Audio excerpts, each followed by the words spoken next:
Welcome to the Oddity Shop, where the bizarre is always on sale.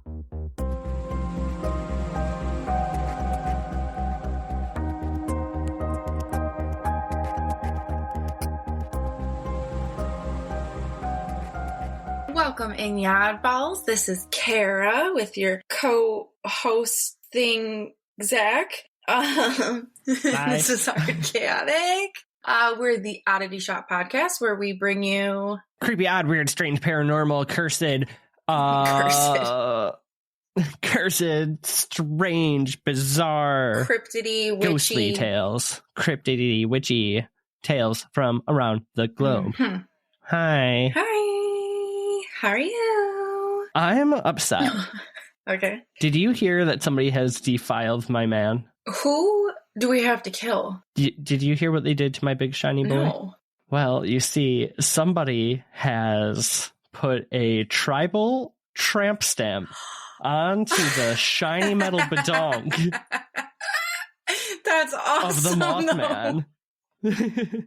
It's that typical 90s black. The pictures are going all over Twitter, and I'm like, who did it? That's Which awesome, one of you? Though. I thought it was gonna be like they, broke him or something. That's kind of funny. No, they just because we've talked about it on here before. If you have not seen the donk on the Mothman statue, that thing is sculpted from the gods.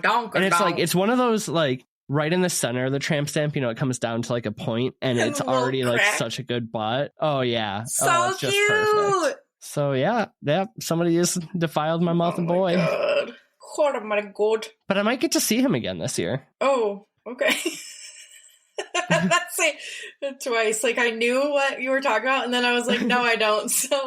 So Julia and I are throwing around the idea of taking a long weekend road trip down to West Virginia. Okay. She does not yet know why that the place she has picked is also very cryptid. Oh. But we found a really cute Airbnb. She found a bridge she really wants to cross. I know all of the, creepy things I'm going to go hunting for. It's going to be great. Poor Julia. I mean, she knows what she's getting into when I suggested West Virginia, because she's like, it's only 20 minutes from this. I'm like, and look at how close Point Pleasant will be. She's like, oh God, that's cute. All right.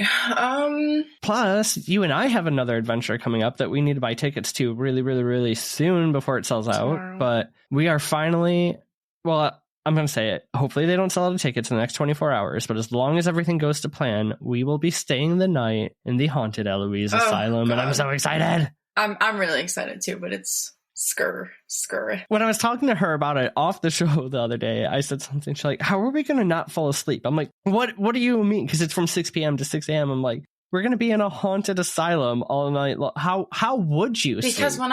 I just told you last week I slept through a tornado. When I'm fucking tired, I'm tired. I can sleep anywhere, on anything, with anything going on. I do think that my adrenaline will probably be really amped though, so I probably won't even get tired. But when I'm tired, man, I'm tired. Fair. I asked Mom if she wanted to go, and she thought about it so hard. And I know deep down, she really wanted to say yes. And she kept saying, and then she just was like, I think I'm just going to be too scared. I don't think I could actually do it. I'm like, it's fine. I'm like, how about Lynn, we do it? Great. Well, I'm like, how about Zach and I will just do it, and then we'll let you know how it goes, and then you can come somewhere else. There we go.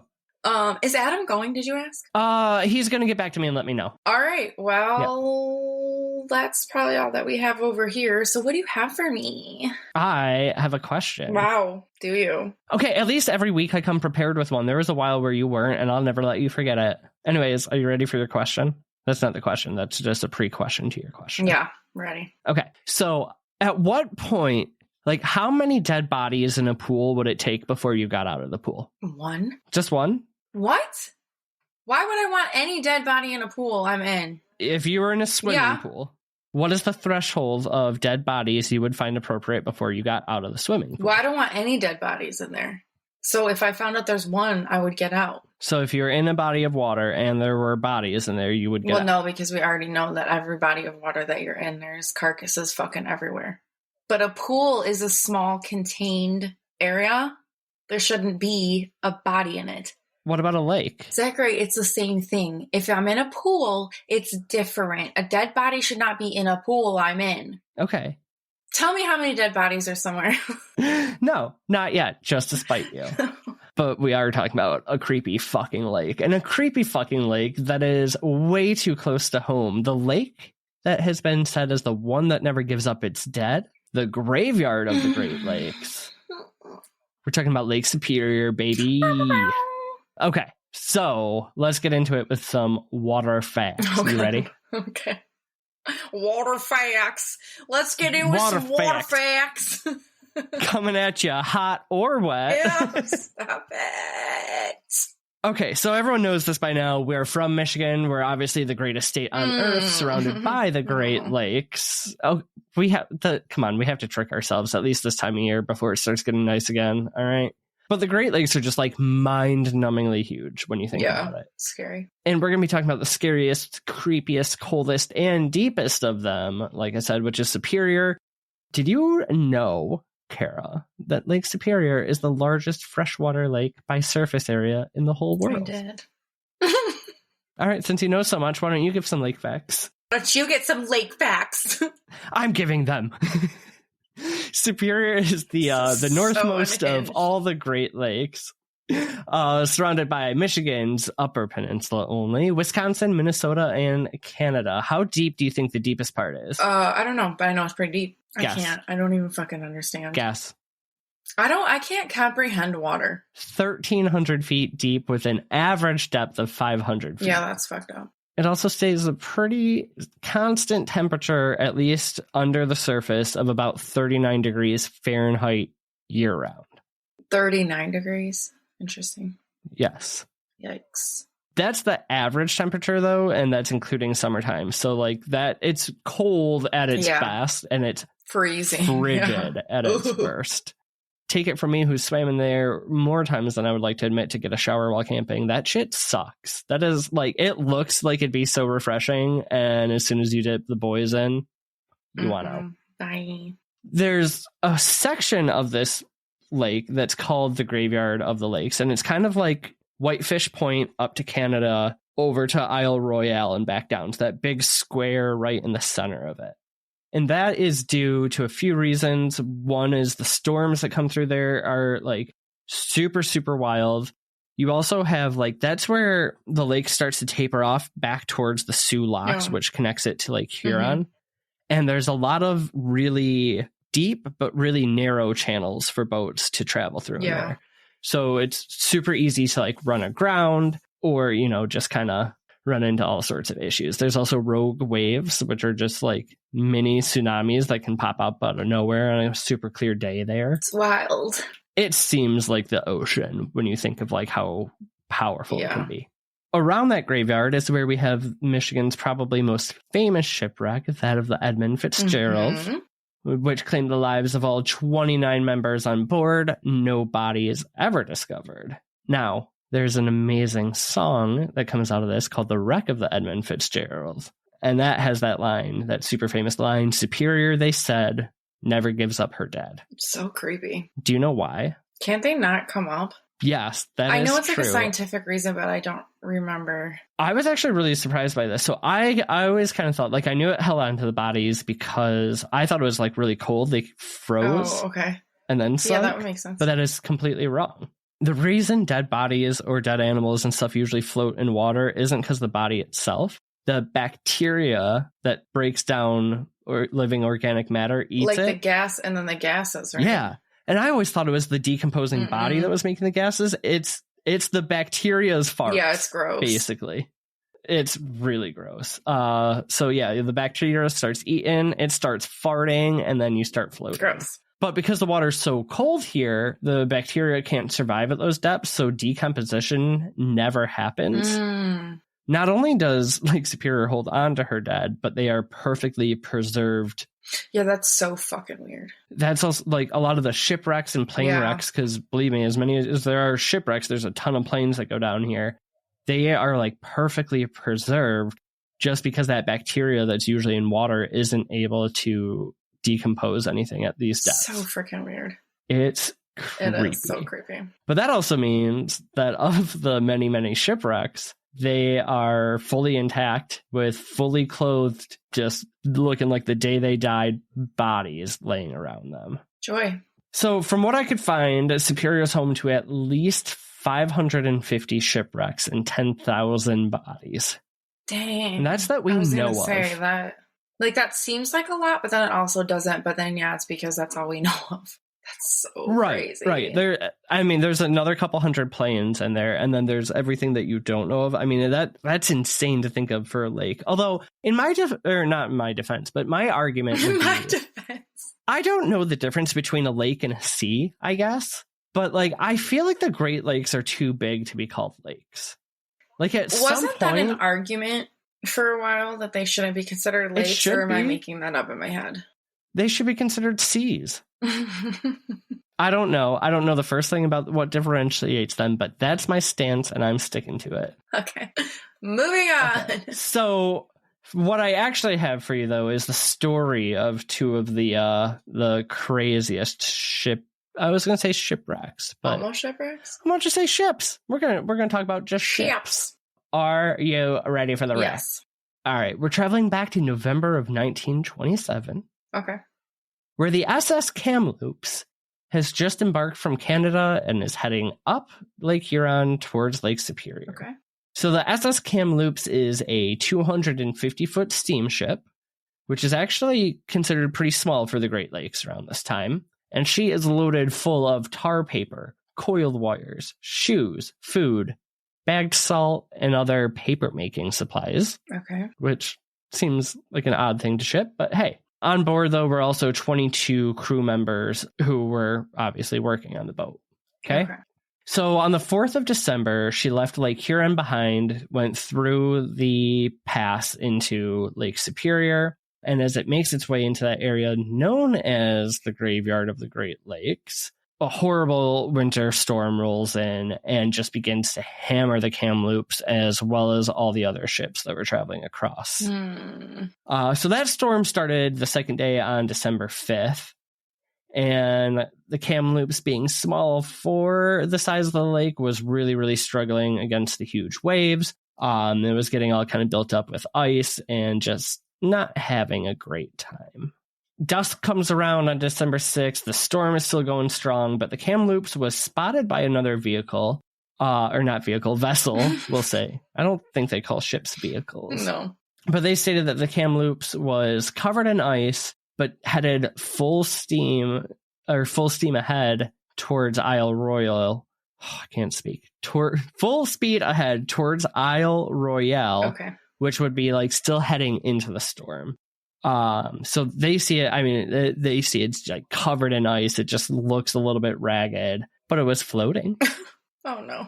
Unfortunately, that was the last time that anybody had ever seen the SS Kamloops. Okay. So 6 days passed by and no crew members or ship had been seen. And on the 12th of December, a search started, and that search lasted a whole whopping 10 days. On the 10th day, worse weather sets in and the search is called off. Okay. So it was just basically assumed the Kamloops had become another, like, the newest victim of Lake Superior, and that likely all the crew were lost. There'd be very hard for them to survive. Yeah. I'm sorry. I'm surprised, like, maybe I'm dumb, but, like, even 10 days kind of seems like almost a lot to be searching for them because, like, I mean, I guess they could still be on the ship somewhere, but, like, I don't know. Right. Especially, you know how cold the UP is in the middle of like, December, it just kind of seems like, and you're on the water. After maybe like 5 days, I'd be like, okay, there's no.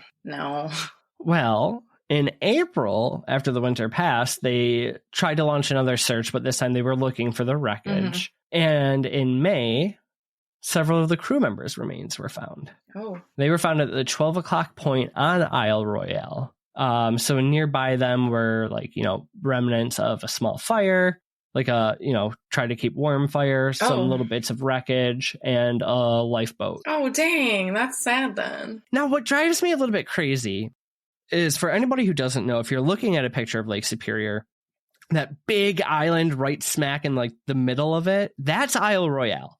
Why did they not? If you were going to do a search. Right. Like, they must have only been searching the open water for it. Nobody thought, like, hey, the last time we saw it, it was headed towards Isle Royale. Maybe we should check the island and save these 9 people. That's crazy. Those 9 people obviously were not saved once they were found. It was remains. It looked like they had either frozen to death or been picked apart by the wolves on the island. It's probably Rougarous.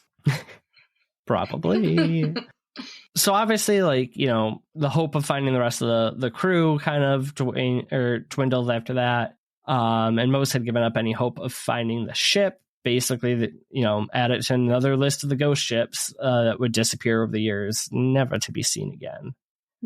Now, really sad. One of the last things that they ever found from the ship, it's kind of heartbreaking. So in December of 1928, so almost exactly 1 year after, a trapper is working near the mouth of the Agawa River, and he finds floating a bottle.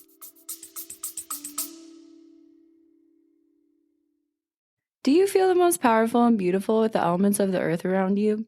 Do you like one-of-a-kind jewelry? Do you sometimes feel like a woodland fairy? Me too. That's why I created Holly and Hemlock, a magical shop filled with handmade wooden jewelry and metaphysical tools. Come check out our enchanting wooden wares at www.hollyhemlock.com and join us in honoring the magic and beauty of nature with each unique creation. That's www.hollyhemlock.com. Okay. Oh. And is there a message? There's a message inside this bottle. Don't read it. Inside the bottle was a message from Alice Bettridge. She was a young assistant stewardess on the Kamloops. And written on the note, she says, "I am the last one left alive, freezing and starving to death on Isle Royale in Lake Superior. I just want my mom and dad to know my fate." That is so fucking sad. I would not want to be the last one. Nope. The wolves could have taken me. Mm-hmm. All right. Fast forward 50 years. And on August 21st, 1977, the wreckage of the Kamloops had finally been discovered. Oh, wow. Basically right off the coast of Isle Royale. So it was found, as we talked about earlier with the bacteria, just about perfectly preserved, laying on its side at the base of an underwater cliff in 260 feet of water. Exact fate, right, of what happened is still a mystery, but with the lack of damage to the ship, what most people think is that it somehow lost power, slowly filled with water, sank, and then slid down that cliff at a really good incline. Ugh, so horrible. Yeah, not a great situation. But divers were really excited because of the lack of bacteria and how well preserved the ship was at the depth. The holds were still filled. So they could still make out clear as day the paper making supplies, the shoes, the food was well preserved. I mean, obviously waterlogged. Wow. There was still clothing hanging in the cabins. That's creepy. It's wild. I don't like that. But, if there's crew belongings, there's also some crew. Stories start to spread quickly through the diver community about the ghost of one crew member in particular that they called Grandpa. Grandpa? So some divers reported seeing a pale white ghost kicked back up in the crew bunks, or he'd be watching them explore their way through the sunken ship. Wait, so he's like a ghost underwater? Sort of. Okay. Others claimed that he would wander through the boat, oblivious to the fact that he was at the bottom of Lake Superior. That's crazy. Going about his business as if he was still alive. Others yet even said that Grandpa would not only follow them, but sometimes reach out and try to touch them. Oh. So whether or not you believe in the ghost is actually meaningless, because there's been enough evidence to prove that Grandpa is 100% inside the Kamloops. You see, so while some people may have claimed that he was still tending to his duties or anything else, Grandpa is 100% inside the ship. And by that, I mean his perfectly preserved body. That's so creepy.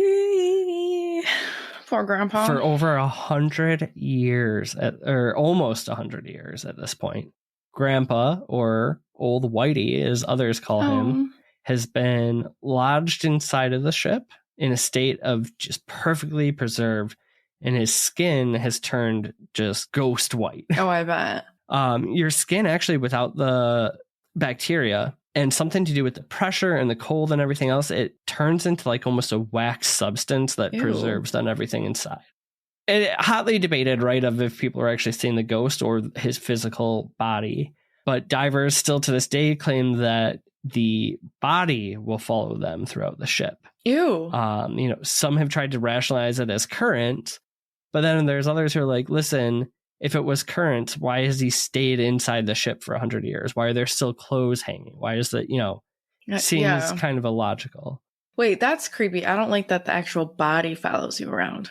That's fucked up, Grandpa. Actual body. Listen, Grandpappy, you can haunt me while I'm down there, but your body can stay where it is. And that's creepy as fuck. More people fight the evidence of, the currents and everything too, because they say the way that he moves around the boat, especially following divers, seems to be more intelligent in nature than just like floating. I have goosebumps. So you can actually see pictures of Grandpa or old Whitey. He's been photographed in multiple rooms over the years. Usually hangs out mostly by the stairs going down into like the engine room. What the fuck? But yeah, has never been seen outside the vessel, just in different rooms inside the ship. Is he the only body in the ship? That's the only one in this ship. Yep.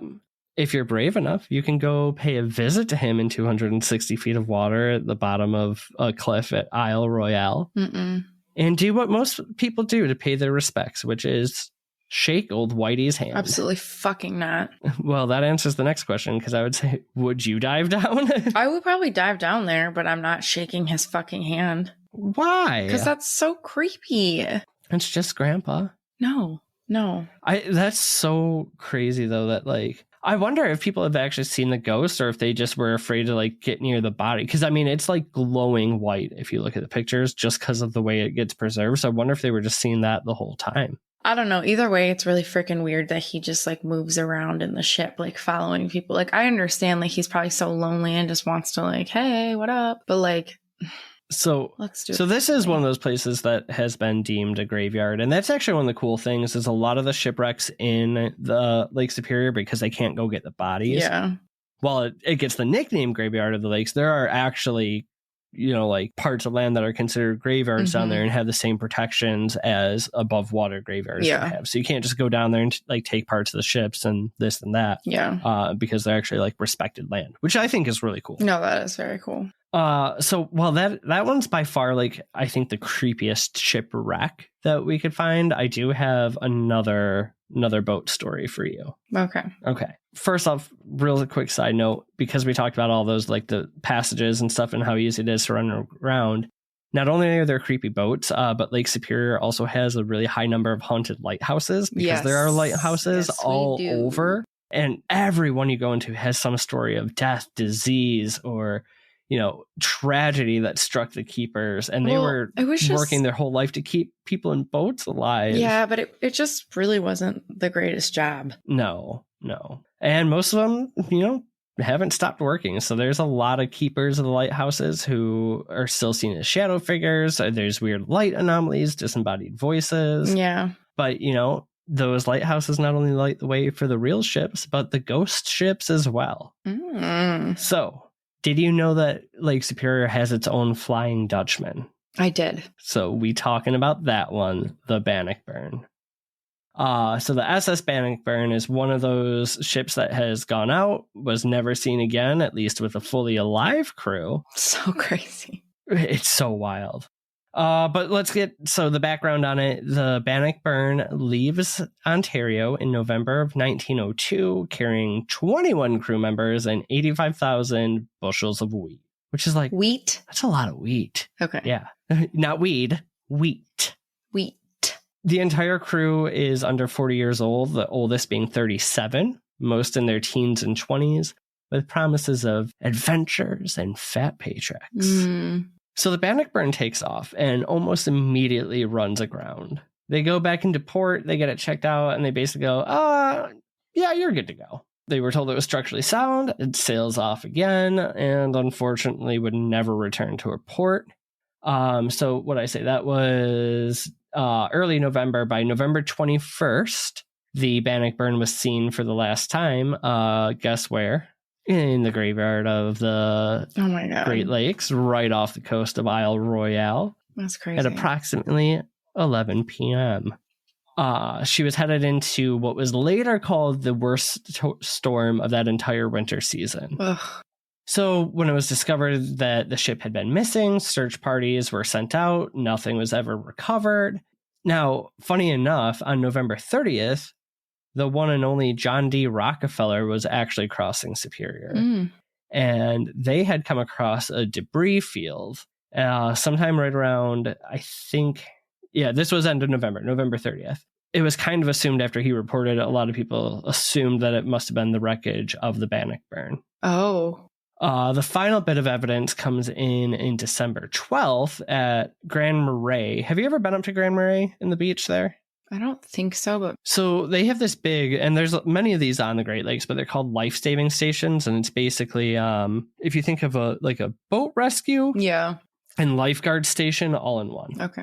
So the captain stationed at the life-saving station, he finds a cork life preserver that had washed up on the beach, and on the preserver was SS Bannockburn. We know whatever happened wasn't good, but we never know exactly what happens to this ship.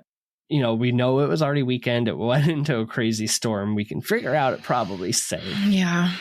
But no bits of the boat other than that life preserver, and none of the crew ever found. That's so But it was seen again.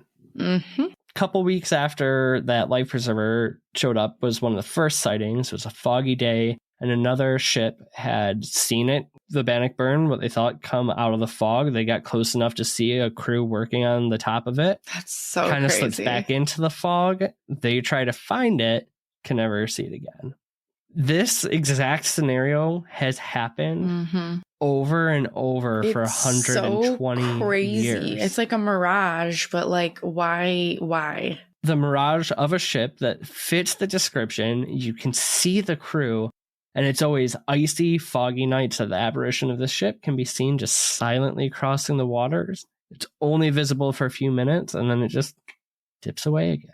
So crazy. So that's why the locals call it, though, or lovingly call it, the Flying Dutchman of the Great Lakes, because it's cursed to spend its entire eternity sailing the rough waters with the crew always working. I don't know if that's sad or if it's like endearing, like maybe not endearing, but like I don't know. I'm not. I was gonna say I'd like to say like, oh yeah, I know what you're trying to say and agree with you. But is it like I'm gonna go with it's just sad. I know, but is it like a sweet thing where they're like just enjoying life on the sea type of deal? Like it could just be like that sweet thing, but then it's like, no, I think it's sad. But then it really could just be a time loop thing, or like It could definitely be a time loop thing. I think, if we take it at its face value, you've got a bunch of really young people, teens and early 20s, dying in a horrible way. Yeah, that's going to leave some sort of psychic imprint or some sort of, energy impression behind.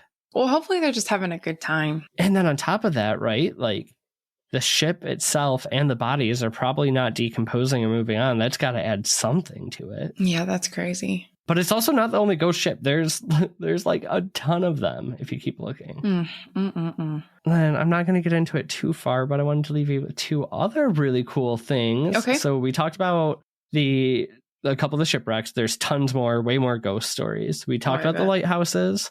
Superior has some of the creepiest, loneliest, dismal looking lighthouses of all time that all have their own haunting stories. But like around the shores, there's haunted beaches. There's like tons of haunted locations. I mean, Lake Superior is just one of those things that are there's like, for the paranormal or for rock hunters like me, there's no shortage of things to find or do or explore. No, but if you're really, really lucky, you can see one of Lake Superior's two freaking cryptids.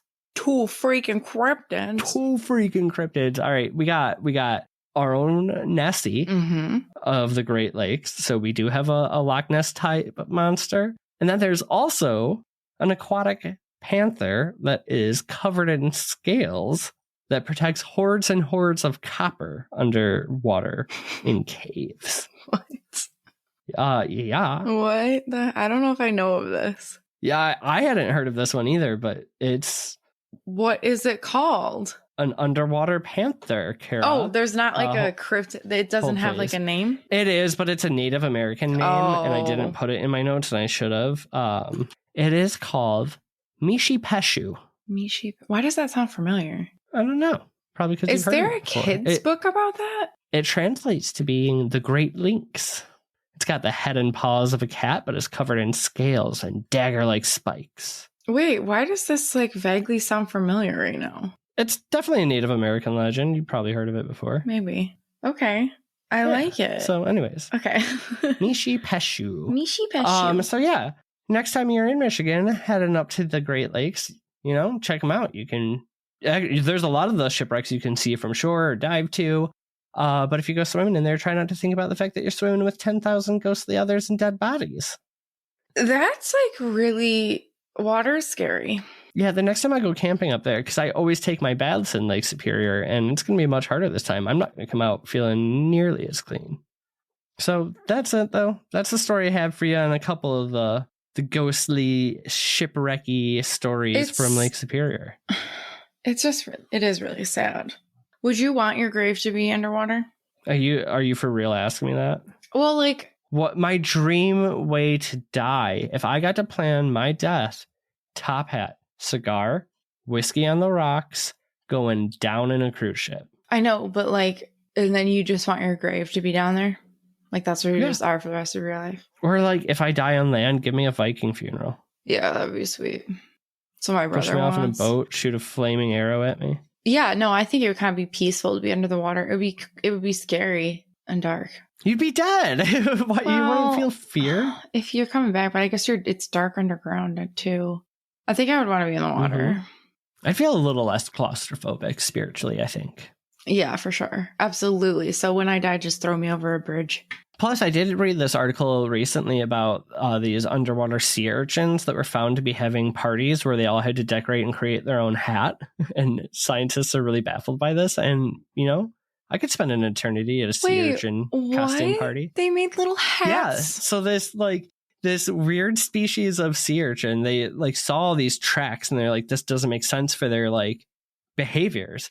And so they finally found it, and there's all these sea urchins, and each one of them had crafted a hat, which putting things on their heads is not something they typically do, but the tracks that all the researchers could say, it looked like they were dancing. Sea urchins wearing hats. Wait, what? I'm not bullshitting you. It's a real article that exists. I don't know, sea urchins in the Great Lakes, but... Oh my God. They're like little rocks and stuff. And shells. Everyone's is so different. Oh my God. All right. If you guys need a little pick-me-up today, seriously, look up the sea urchins costume party with hats. It is... What's the name of the article, Kara? I don't know. I just Googled sea urchins wearing hats. Sea urchins wearing hats. All right, guys, Google it. Get on the same weird lists we're on, and that'll be the nice little light thing we leave you with today. Oh, but see, I don't know. This just says...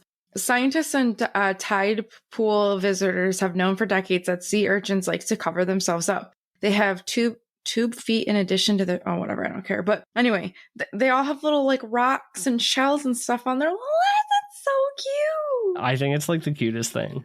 Oh my God. All right. So if you don't like the sea urchins, whatever, write into us about what your favorite creepy lake is, because I could write about creepy and weird underwater things all day. Give me some ideas. Drop us a rating or a review, and we would love you forever. And what else, Kara?